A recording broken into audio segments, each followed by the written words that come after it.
오늘 성령님에 대한 말씀을 나눕니다.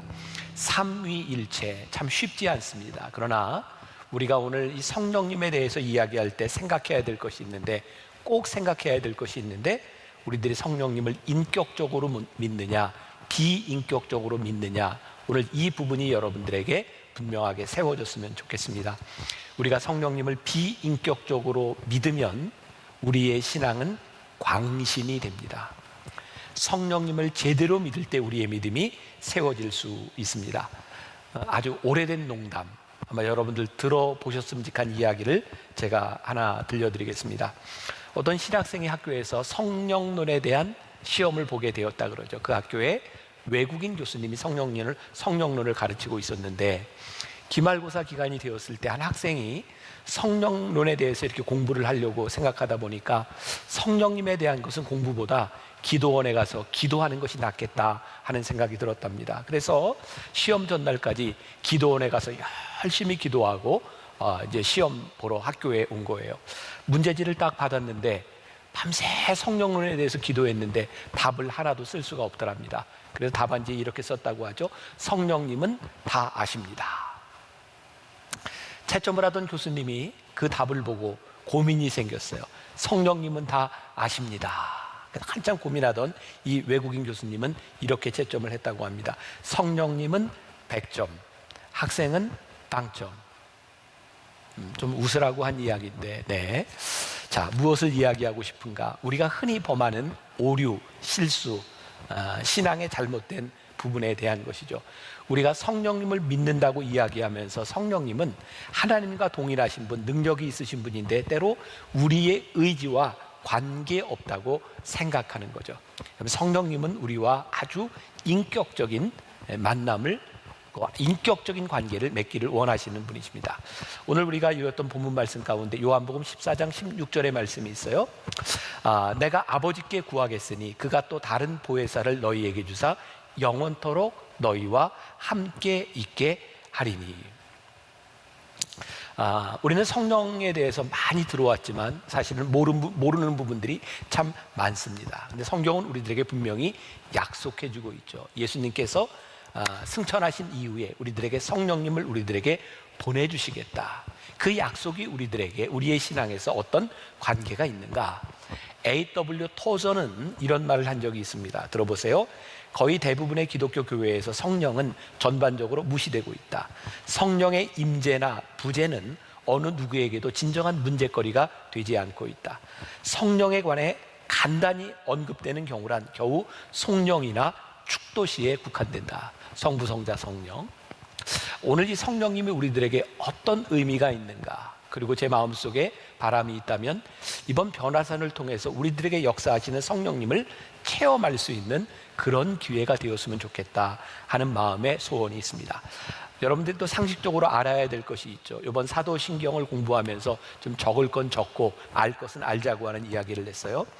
성령의 존재에 대해서, 성령님이 어떤 분이신가에 대해서 가장 명확하게 설명하는 것, 그것은 요한복음에 있습니다. 그러니까 여러분들이 성령님의 존재에 대해서 알려면 요한복음을 공부해야 합니다. 그런데 성령님의 존재가 아닌 성령님이 역사하실 때 어떤 일이 일어나는가, 성령이 행하시는 일에 대하여 공부하려고 한다면 여러분들이 사도행전을 보아야 합니다.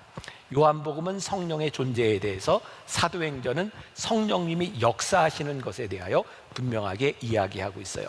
오늘 이 사도신경을 공부하면서 우리는 성령님의 존재에 대한 부분만을 다루게 될 것입니다. 이 성령님에 대한 역사는 신약에서 이렇게 뚝 떨어진 것이 아니라 구약에도 이 영에 대한 것이 증거되고 있죠. 창세기 1장 1절부터 1절 2절에 보니까 이런 말씀이 있어요. 태초에 하나님이 천지를 창조하시니라. 땅이 혼돈하고 공허하며 흑암이 깊음 위에 있고 하나님의 영은 수면 위에 운행하시니라. 하나님의 영. 이 성령님을 믿습니다 라고 하는 고백은 그분의 존재로 인하여 우리들에게 일어나는 일을 우리들이 고백하는 것이죠. 자, 성령님이라고 하는 존재는 어떤 분이신가? 첫 번째, 성령은 생명과 관계되어 있다고 하는 것을 우리들이 먼저 알 필요가 있어요. 성령은 생명과 관계되어 있다.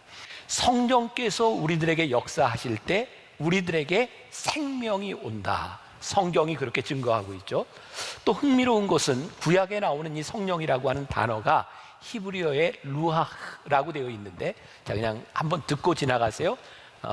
외우고 좀 잘난 척할 사람들은 기록하시면 좋고, 성령이라는 단어가 루하라고 되어 있는데 이 단어의 뜻은 바람이라고 하는 의미를 가지고 있습니다. 자, 창세기 2장에 하나님께서 아담을 창조하시고 흙으로 빚으시고 그의 코에 생기를 훅 하고 불어넣으셨다. 이게 루하입니다. 하나님께서 생기를 불어넣으셨을 때 그가 생명이 되었다.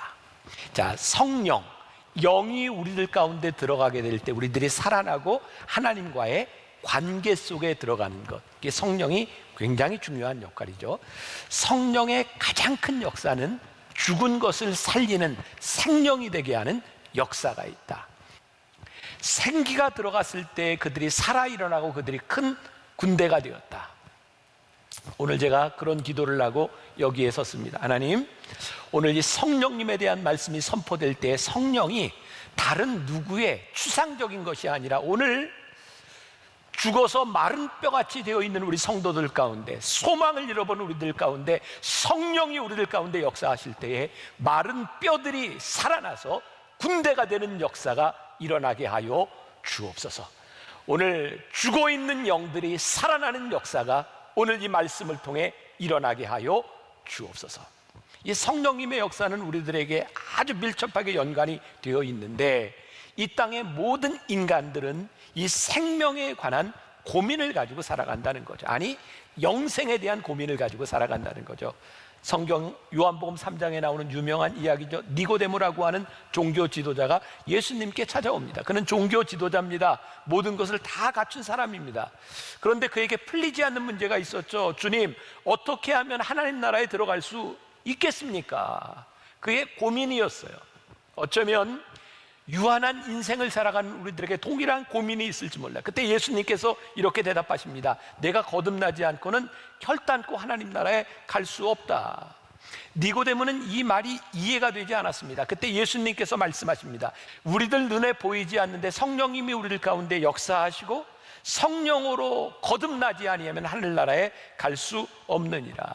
우리들의 영생, 이 생명에 관한 일이 우리의 의지가 아니라 성령께서 우리들에게 하시는 일이라는 말이에요.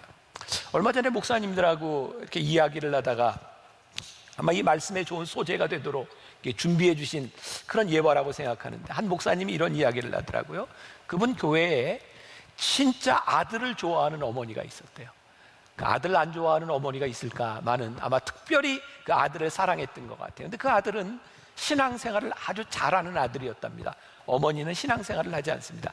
그렇게 아들을 좋아하는데도 교회 가는 것을 싫어합니다.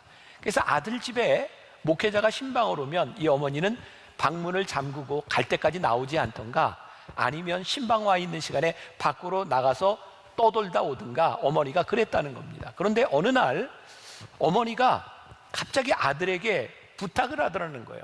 몸이 아파서 세상을 떠나기 직전인데 목사님을 불러서 세례를 받고 싶다. 전혀 상상할 수도 없는 그런 일이 일어났던 거죠. 목사님이 이 어머니에게 세례를 베풀고 어머니가 세례를 받는 순간 믿음을 고백하고 그날 밤에 세상을 떠났다는 거예요. 이해할 수 없는 일입니다. 어떻게 그렇게 신앙, 교회 다니는 사람, 믿음을 가지는 사람을 싫어했던 그 사람이 어떻게 갑자기 그렇게 믿음을 고백하고 세례를 받고 하늘나라에 갈 수 있는가? 어머니가 죽기 전에 이렇게 이야기를 했다는 거예요. 내가 천국에 가니 너희도 천국에서 보자. 가족들도 목사님도 놀랐던 거죠. 저는 제 목회 현장에서 이런 간증들 참 많이 가지고 있습니다. 제가 영성훈련을 인도할 때 이런 간증들을 참 많이 나누죠. 우리가 이해할 수 없는 우리의 의지에 대한 부분이 아니라 성령께서 우리들에게 강하게 역사하시는 분이 있어요. 그러고 보니 사도 바울이 에베소서 2장 8절에서 이런 이야기를 했어요. 너희는 그 은혜에 의하여 믿음으로 말미암아 구원을 받았으니 이것은 너희에게서 난 것이 아니요 하나님의 선물이라. 그러니까 성령님이 우리들에게 구원, 우리들의 역사와 관계되어 있는데 때때로 우리의 의지를 넘어서는 성령님의 역사가 우리들 가운데 일어납니다. 그런데 이 성령님의 역사가 우리들 가운데 일어날 때 오늘 두 번째로 성령님은 우리들에게 아주 새로운 정체성을 우리들에게 부여한다는 거예요. 자, 고린도전서 12장 13절 말씀, 우리가 유다인이나 헬라인이나 종이나 자유인이나 다 한 성령으로 세례를 받아 한 몸이 되었고, 여기 아주 재밌다고 표현을 해야 될까요? 여러분, 고린도 교회에, 아니 초대교회에는요, 믿음의 공동체들 가운데 유대인도 있고 헬라인도 있고 종도 있고 자유인도 있고, 그런데 이 모든 사람이 한 성령으로 세례를 받았다. 성령님이요, 교회 안에 아주 새로운 정체성을 부여하셨는데 이게 얼마나 놀라운 일인가. 교회 안에 있는 모든 사람들이 하나다, 그 정체성을 우리들에게 주셨다는 거예요. 자, 조금 이따 제가 더 설명을 하겠지만 여기 있는 이 그룹들이, 고린도 교회에 있는 그룹들이 한 공동체를 이룬다고 하는 것은 당시 사회에서 상식적으로 상상할 수 없는 일이었죠. 제가 좀 비약해서 이야기를 한다면, 오늘 우리 공동체 안에 우리들의 하나됨을 깨려고 하는 그 어떤 시도도, 우리 안에 하나됨을 깨뜨리는 그 어떤 것도 성령의 역사가 아니다 라고 하는 것을 우리들이 분명히 보아야 합니다. 사도 바울은 고린도전서 12장에서 지체의 비유를 들어서 그 공동체에 대해서 이렇게 설명을 하고 있죠. 몸은 하나인데, 고린도전서 12장 12절, 몸은 하나인데 많은 지체가 있고 몸의 지체가 많으나 한 몸임과 같이 그리스도도 그러하니라. 우리들이 앞부분의 말씀을 읽었기 때문에 이 말씀이 이해가 되는 거예요. 이 몸의 다른 부분들, 마치 헬라인, 유대인, 종, 자유자, 이 다른 것 같은 이 모든 것들이 그리스도와 같이 한 몸을 이루었다. 이 새로운 공동체가 초대교회에 얼마나 놀라운 일이었는지 초대교회에 엄청난 폭발력을 가져왔어요. 유대인과 이방인들이 원수지간이었는데 성령님 안에서 하나가 되었다. 그리스도 안에서 우리들이 한 형제와 자매가 되었다.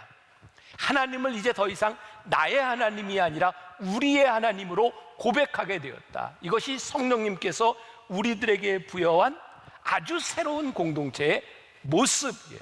자, 그러면 오늘 우리의 교회 공동체 안에서, 우리 신앙 공동체 안에서 우리들이 이 한 몸을 이루고 있는가라고 하는 것은 성령의 역사 가운데 가장 중요한 표징일 거예요. 여러분, 사도행전이, 제가 초반부에 이야기했죠, 성령님의 존재에 대해서는 요한복음이 설명하지만 성령님의 역사에 대해서는 사도행전이 설명을 하고 있다.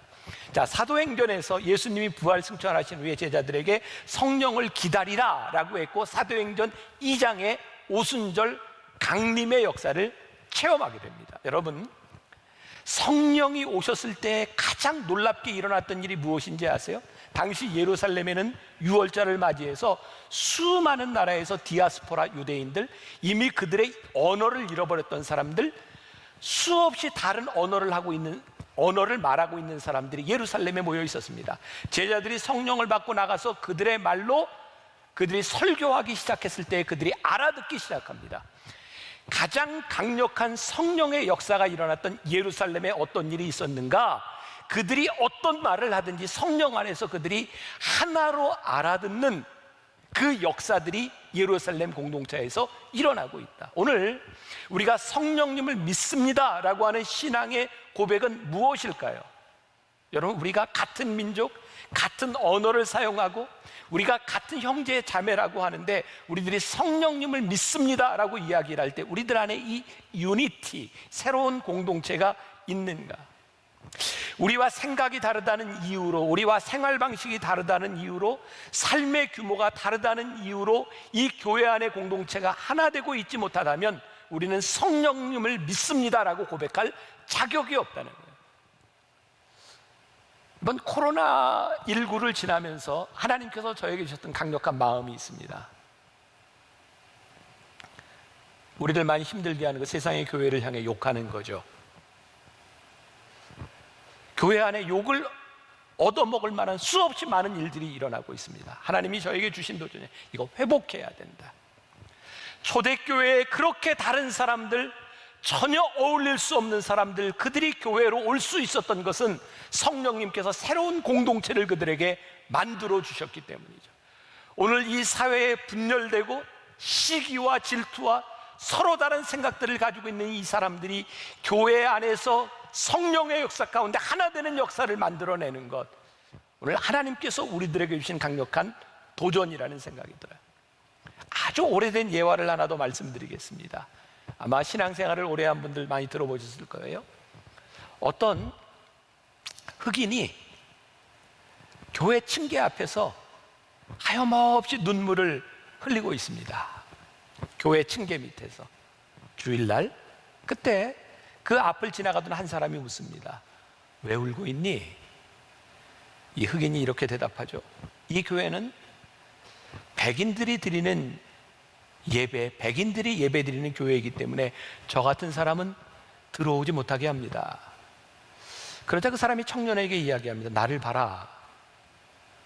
그때 보았더니 거기에 예수님이 서 계신 거예요. 그때 예수님께서 청년에게 이렇게 말을 합니다. 울지 마라. 나도 저 교회는 들어가지 못한다. 제가 미국에서 유학생활을 하던 때 제가 다니던 그 신학교는 굉장히 진보적이고 인권, 평등 이런 가치를 굉장히 중요하게 생각했던 학교입니다. 흑과 백 차별하면 안 되고 남녀 차별하면 안 되고 여성 신학.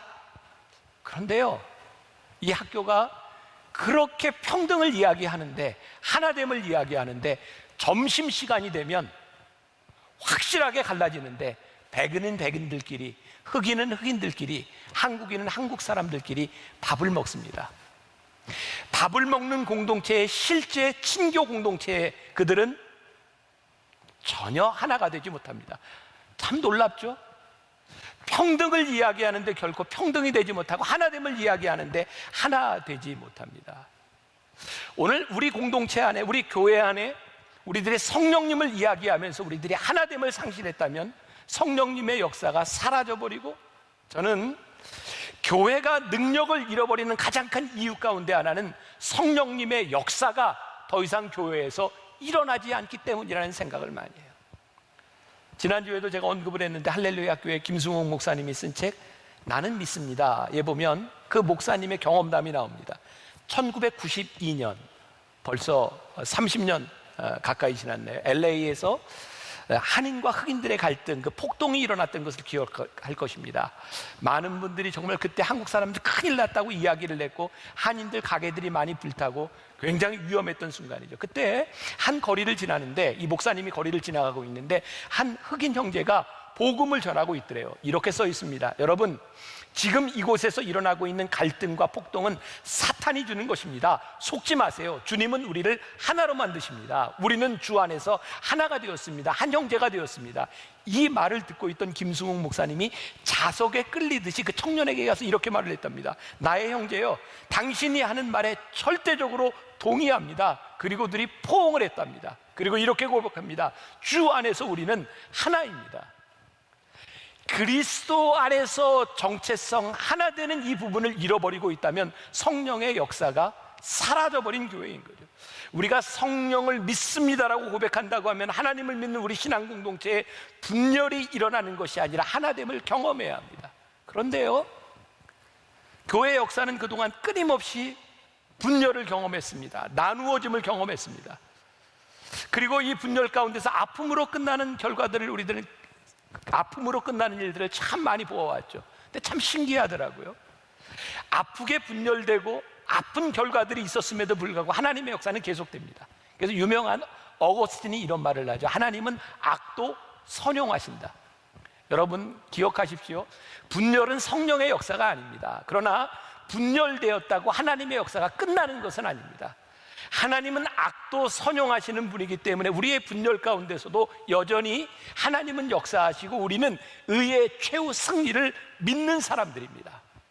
그래서 우리들이 교회 안에 분열을 경험합니다. 분열은 성령의 역사가 아닙니다. 그러나 하나님은 이 가운데 역사하시죠. 우리들이 기억해야 될 것이 있습니다.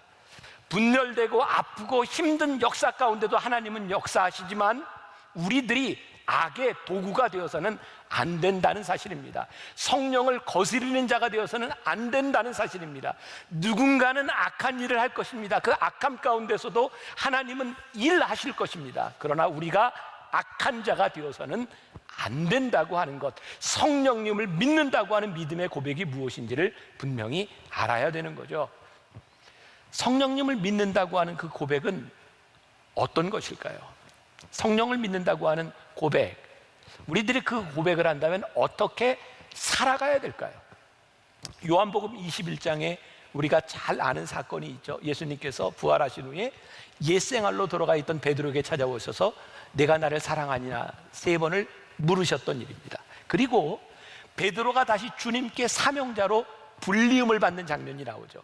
요한복음 21장 18절, 내가 진실로 진실로 내게 이르노니 내가 젊어서는 스스로 띠띠고 원하는 곳으로 다녔거니와 늙어서는 내 팔을 벌리리니 남이 내게 띠띠우고 원하지 아니하는 곳으로 데려가리라.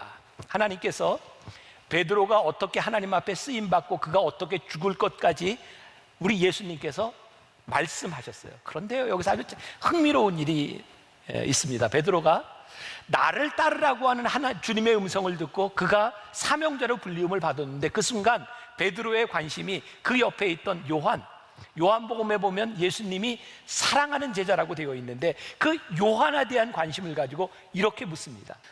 예수님께서 베드로를 부르시고 미래까지 말씀하셨는데 베드로의 관심이 어디에 있냐면 예수님이 사랑하는 제자, 얘는 어떻게 되겠습니까?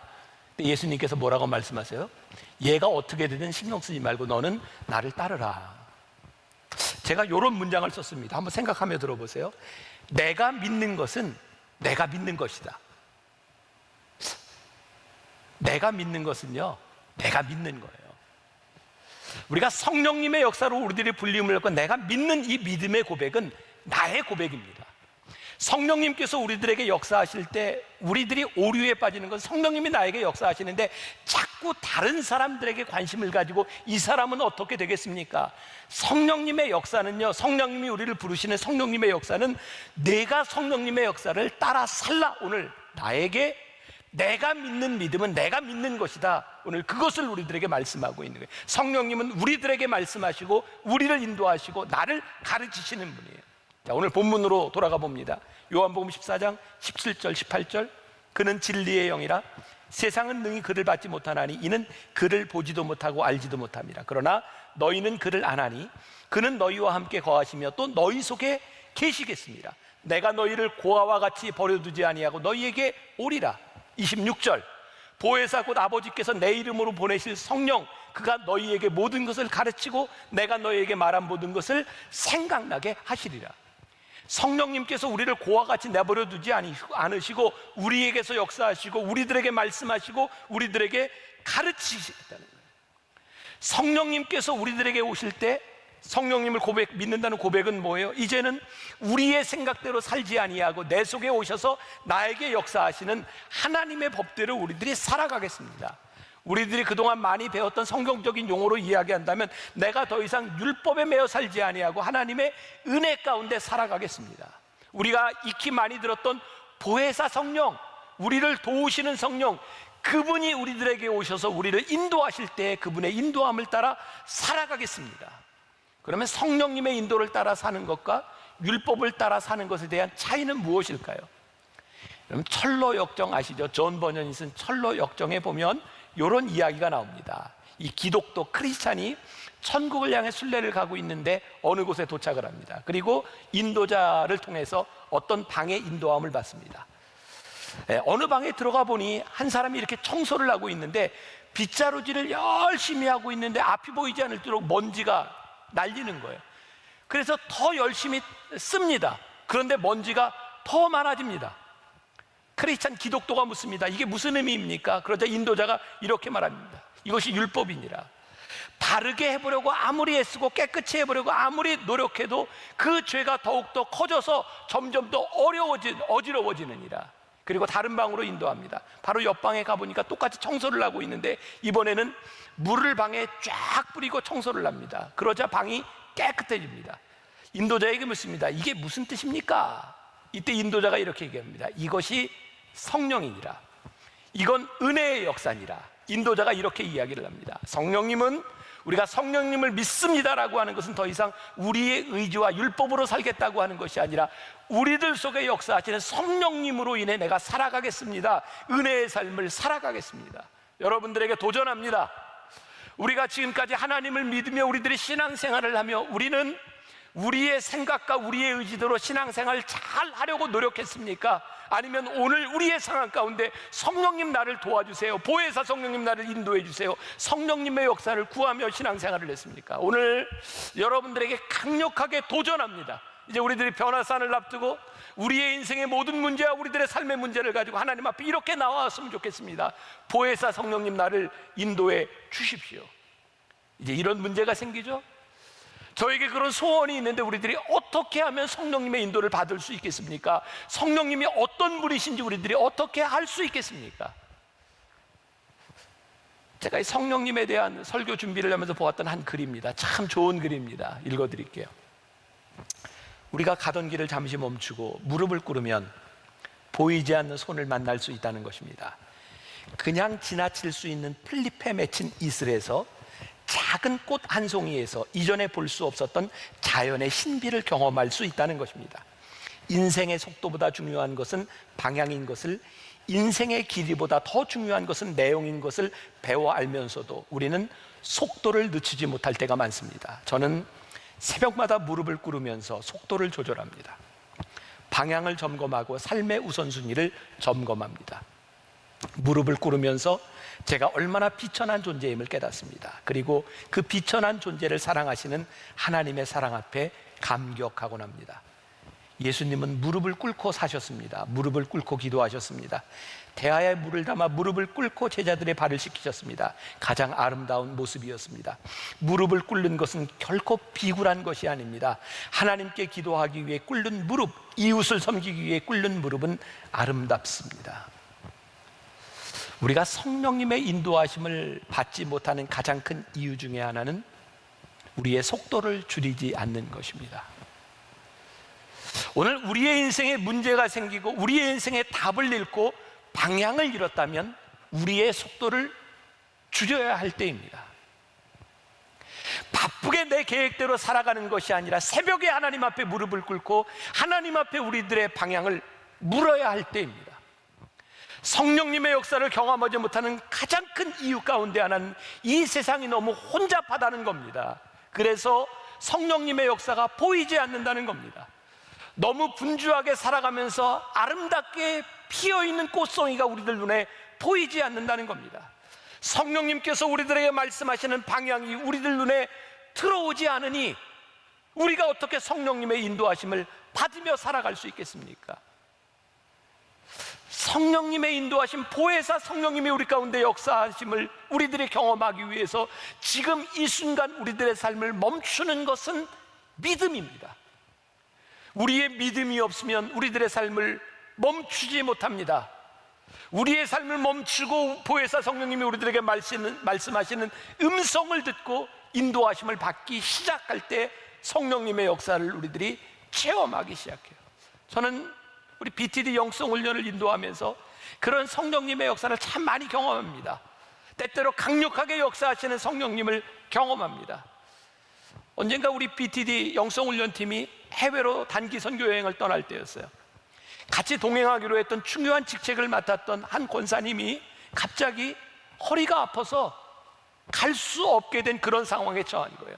남편이 새벽 예배에 가서 그 부인 권사님을 위해 기도하는데 하나님이 이런 응답을 주셨답니다. 당신이 갑자기 떠나기 전에 아픈 것을 보니 하나님께서 아주 특별한 역사를 하실 것 같아요. 그리고 권사님이 저에게 그 이야기를 하시더라고요. 남편이 이런 음성을 들었답니다. 제가 이렇게 말을 했습니다. 그렇게 하나님이 응답하셨다면 하나님께서 어떻게 역사하실지 기대해 보시지 않겠습니까? 하나님께서 그런 마음을 주셨다면, 기도할 때 그런 마음을 주셨다면 하나님께서 어떻게 역사하실지 기도해 보시지 않겠습니까? 언젠가 선교여행을 떠나는데 한 분이 이렇게 이야기를 하더라고요. 목사님, 선교여행을 준비하는데 왜 자꾸 제 입에서, 제 마음에서 신유의 역사에 대한 기도가 나올까요? 제가 이렇게 얘기했습니다. 왜 고민하세요? 신유의 역사를 위해 기도하게 하신다면 기도하십시오. 하나님께서 행하실 것입니다. 코로나19 우리를 많이 힘들게 하죠.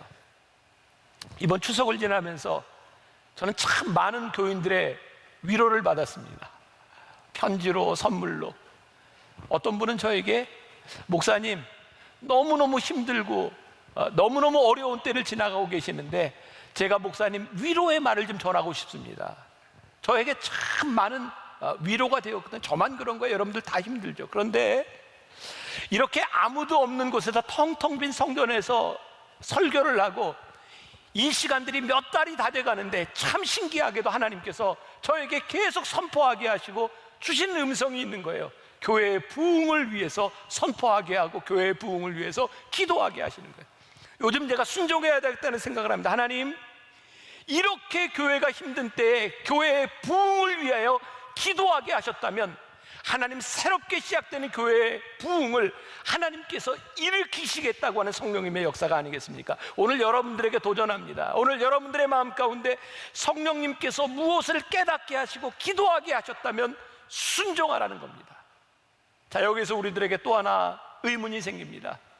우리 속에 들어오는 이 마음들, 우리들에게 주시는 이 느낌, 이것이 성령님의 역사인지 아니면 악한 영의 역사인지 우리들이 어떻게 구별할 수 있겠습니까? 구별, 제가 여러분들에게 말씀드립니다. 오늘 우리가 읽은 본문 말씀 17절에 성령님은 그는 진리의 영이라 라고 하는 말씀이 나와 있습니다. 진리는 무엇일까요? 하나님의 성품입니다. 하나님의 성품과 어긋나지 아니하고, 지난주의 말씀과 이어서 내가 예수님을 주라 시인하며 주님의 다스림 가운데 있습니다라고 이야기할 수 있는 그 다스림이 분명하다면, 거기에서 벗어나지 않는다면 두려워하지 말고 성령님의 인도하심을 따라 기도하시고 보혜사 성령님을 의지하고 기도하십시오. 어떻게, 그리고 구별에 대한 것까지 말씀드렸어요. 가끔 우리 교인들이 혼란스러워하는 것이 있어요. 어디서 저기 이단이라고 하는데, 저기 잘못됐다고 하는데, 혼란스러운 게 뭐냐면 이단이라고 하는 공동체에 사람이 너무 많이 모여. 뜨거워. 막 신유의 역사가 일어나. 사람들이 혼란스러워합니다. 저런 현상이 일어나고 있는데 저게 가짜는 아닌 것 같고 뭔가 찜찜하고 그런 것 같아요. 특히 기도 많이 한다는 사람들이 여러분들에 가서 막 예언을 이야기하고 막 무언가를 이야기할 때 저게 진짜인지 가짜인지, 제가 여러분들에게 아주 중요한 걸 말씀드립니다. 기준을 말씀드립니다. 성령님의 역사는 현상이 아닙니다.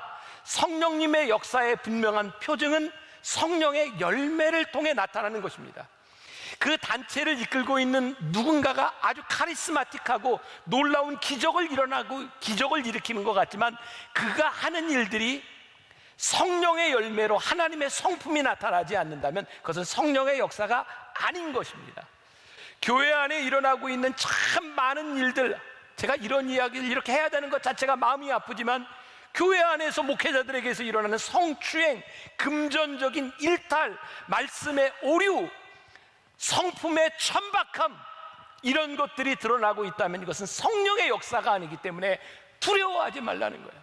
성령님은 우리를 진리의 영으로 인도하시기 때문에 하나님의 성품이 드러날 때 그것이 성령의 역사인 것을 우리들이 구별할 수 있어요. 지금 교회 안에 어떤 기적이 일어나고 있는가, 이것이 중요한 것이 아니라 지금 일어나는 이 일들 가운데 하나님의 성품이 있는가, 그곳에 진리가 있는가를 보아야 하는 거죠. 성령님이 우리 가운데 계시면, 우리들 가운데 역사하시면 우리가 성령님을 체험했다라고 말을 할 때 필연적으로 우리 안에 보혜사 성령님의 인도하심을 받습니다. 인도하심을 받는 증거는 무엇일까요? 우리들의 성품, 인격의 변화. 제가 만나교회 설교하면서 제일 많이 이야기했던 게 이 부분인 것 같아요. 예수님을 믿으면 우리들에게 일어나는 성품의 변화가 있어야 합니다. 인격의 변화가 있어야 합니다. 성령님이 우리를 인도하시는데, 보혜사 성령님의 인도하심을 받는데 우리가 이전과 똑같은 가치와 똑같은 취미와 똑같은 시간과 똑같은 돈을 성령님의 인도하심 전과 똑같이 쓰고 있다면 그것은 성령님의 인도하심을 받지 못하다고 하는 증거입니다. 성령님이 우리들 가운데 오셔서 성령님이 우리들 가운데 역사하실 때 우리의 영과의 치열한 전쟁이 일어나는 것이 당연한 일입니다. 예배소서 6장 12절에 이렇게 말씀하고 있죠. 우리의 씨름은 혈과 육을 상대하는 것이 아니요 통치자들과 권세자들과 이 어둠의 세상 주관자들과 하늘에 있는 악한 영들에 대함이라. 성령님이 우리 가운데, 보혜사 성령님이 우리를 인도하실 때 필연적으로 영적 싸움이 일어나는 거죠. 우리들이 이전 시리즈에서 나눴던 팔복 말씀, 우리들이 고통을 당할 때, 핍박을 당할 때 즐거워하십시오, 기뻐하십시오. 왜요? 우리의 믿음의 선진들도 그렇게 고통을 받았습니다. 성령님께서 우리를 인도하실 때 여러분들의 삶에 스트러글이 일어나고 영적 싸움이 일어나고 있다면 기뻐하십시오. 살아계신 성령님께서 우리들에게 역사하고 있다는 증거이기 때문입니다. 여러분의 하나님의 인도하심을 받는다고 하면서 여러분들의 어떤 현상도 어떤 스트러글도 없다면 우리는 성령님의 인도하심을 받지 못하고 있다는 증거입니다.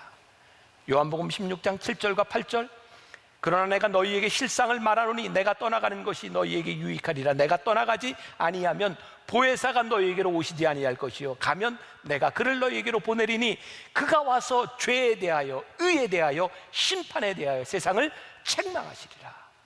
보혜사 성령이 우리 안에 들어오세요. 여러분, 성경을 읽는 동안 우리의 마음에 찔림이 오고 오늘 말씀이 듣는 동안 우리들의 마음속에 찔림이 온다면 기뻐하십시오. 성령님의 인도하심이, 성령의 역사가 우리 가운데 있다는 증거이기 때문입니다. 오늘 우리들의 마음을 아프게 하는, 아니 찬양을 하고 기도하는 중에 그 말씀이 우리를 깊이 찌르고 아프게 한다면 기뻐하십시오. 왜? 우리들의 영이, 우리들의 양심이 살아있다는 증거이기 때문입니다. 아픔을 느껴야 반응할 수 있기 때문입니다. 오늘 무감각했던 우리들의 영에 이 보혜사 성령님의 역사하심이 여러분들에게 증거가 되기를 원합니다. 성령님을 알고 우리들이 믿습니까? 우리들의 삶을 송두리째 바꿔놓는 성령님, 성령의 인도하심을 받지 못하면 우리는 그리스도인이 아닙니다. 보혜사 성령님을 기대하지 않는다면 우리는 그리스도인이 아닙니다. 우리의 생각과 우리의 능력의 범주 안에서만 살아간다고 하면 우리는 그리스도인이 아닙니다. 오늘 우리는 이렇게 고백합니다. 우리는 성령님을 믿습니다. 그분이 우리 가운데 오셔서 역사하실 것을 믿습니다.